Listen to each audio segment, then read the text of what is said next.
I definitely feel like I'm giving tropical vibes. I definitely feel like I'm a vibe right now. Hey y'all.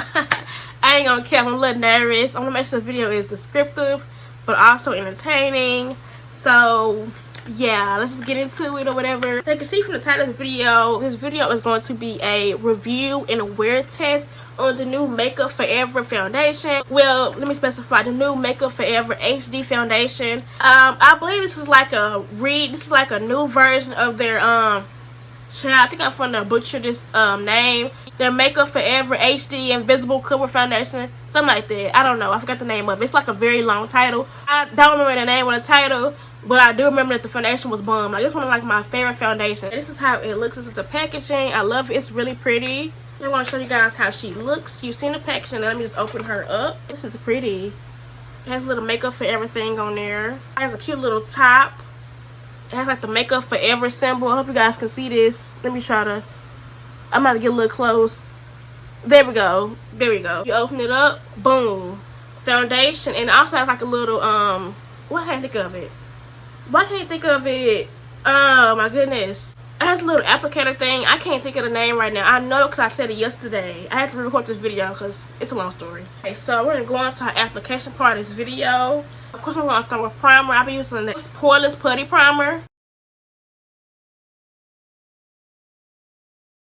Okay, now it's time to test my good sis out. So I'm going to apply a little back of my hand so y'all can see how it applies. I ain't going to cap. Yesterday when I applied this, oh, a foundation pump.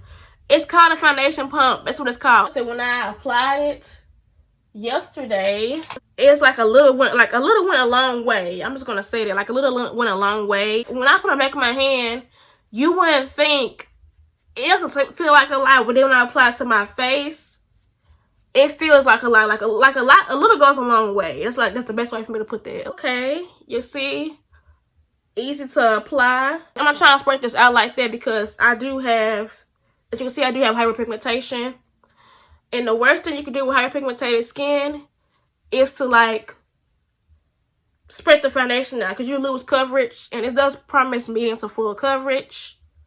Hopefully it gives what it needs to be given. This is one side of my face. You see? I know one thing, this ain't my right shade. Y'all see this? This is not my shade. On the other side, I think I'm going to do just a foundation brush, and only because I think my kabuki brush is soaking up all the foundation. Okay, so I'm taking my MAC 160 or 180, one something brush. I'm gonna make sure I get here.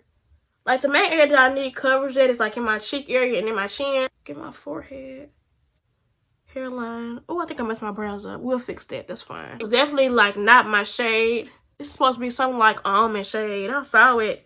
Cause I saw like another YouTuber that used the same shade, and I know noticed that me and her, like, she's like a shade lighter than me.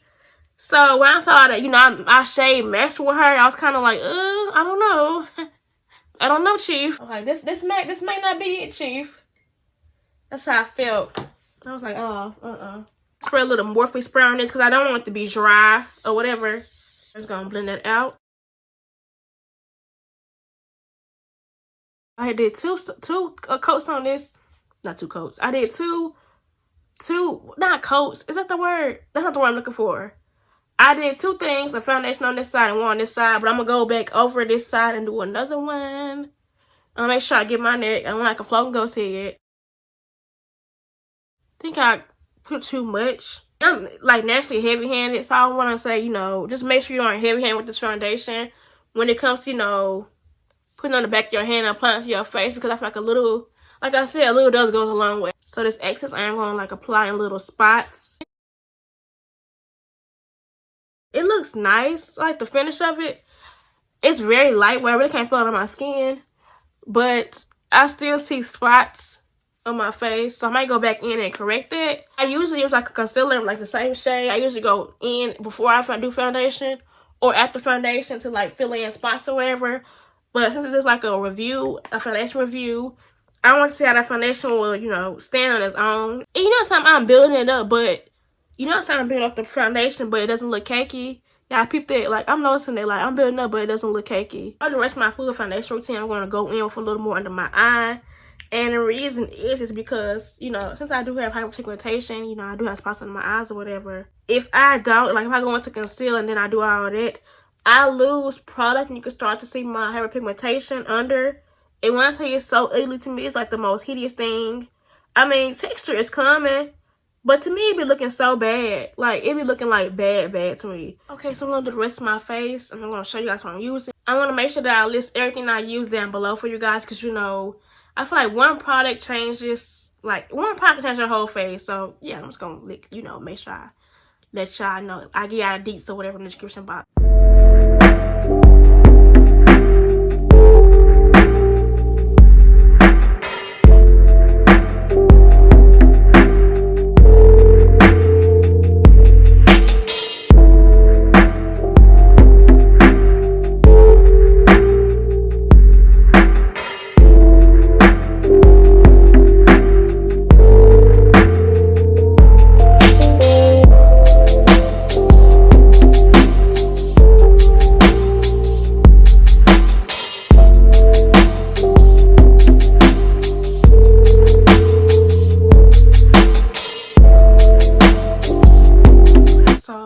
Wear test starts now. It is now 2:45. This is how my face looks.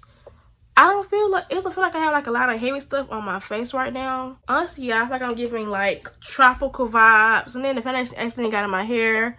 It looks kind of blondish, you know. I feel like I'm giving, hold up, let me set this pen up. I definitely feel like I'm giving tropical vibes. I definitely feel like I'm a vibe right now. You know what I'm saying? Nicki Minaj voice, you know what I'm saying? Nah, she don't say it like that, but yeah. I feel like I'm definitely giving vibes. I'll show you guys how it looks in sunlight. My phone is on like 3%, so I'm gonna try to get some footage. I'm gonna link down everything that I'm wearing right now. Dang, I look fine. Like, they ain't gonna lie, that pink brush had me kind of nervous, but it's turned out really good. You know, I was kind of nervous. So shout out to I Am Shelly for giving me the confidence to wear this pink blush, girl, because you be wearing it.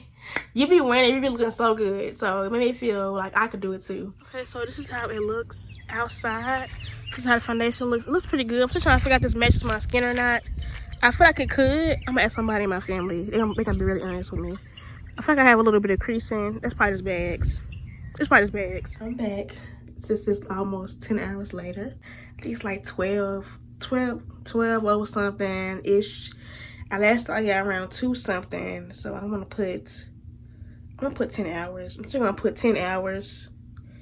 I gotta go to sleep. I'm tired.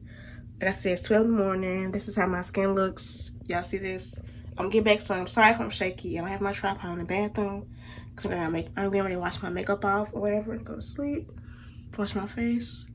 You see this? It's not as oily as I thought it was gonna be. Like, if you saw my review and wear test on the Juvias Place foundation, you know this is nothing compared to what I had to go through. So final thoughts. 1, this is not my shade. Okay, so y'all, so you know how Sephora, like, you know, or anything, like any makeup website, you know what, we're talking about Sephora, so we're just going to specify. You know how Sephora, like, they have the little pictures, like the little slides.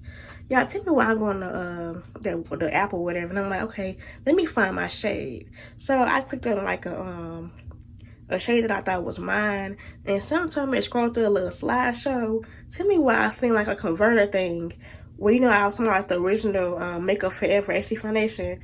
They had that shade. They had a thing where you can convert your old shade with the old foundation, your old shade and the old foundation, to your new shade in the new foundation. And I'm just not seeing it. So right now, I think I'm wearing something that's like 4 shades lighter than my actual shade. And I will say, even though my skin is oily, it still doesn't feel like anything is on my skin. So it's definitely living up to its counterpart. I don't want to say counterpart. What's the word when something is before, came before something, but it's living up to it? It's a word I'm looking for, and I can't come up with it right now. It's definitely living up to its mother. We're going to say its mother. It's definitely living up to its mom or its sibling. Like, I cannot. Like, it's giving skin. It just reminded me of why I fell in love with the original foundation. It's just, I'm definitely being reminded as to why I fell in love with it. Oh, I would definitely recommend this foundation to a friend, and I would definitely repurchase it. I am going to send this back to get my shade, correct shade. If you're wondering whether it's going to return this, you know, we don't have any coins around here. If I was to rate it, it would be a 9 out of 10. No, a little too much. 9.5 out of 10. And only because my foundation shade did not match me or whatever, you know, mistakes happen. The oiliness is not a big deal to me. And I'm saying it's because, you know, there's a way to combat that. Like, you know, I did this thing, I think Jackie Allen did this thing where she was talking about how, you know, how you put on your face, and then you apply like translucent setting powder to like the spots where you oil. So for me, I would like put it here, here, here, and here.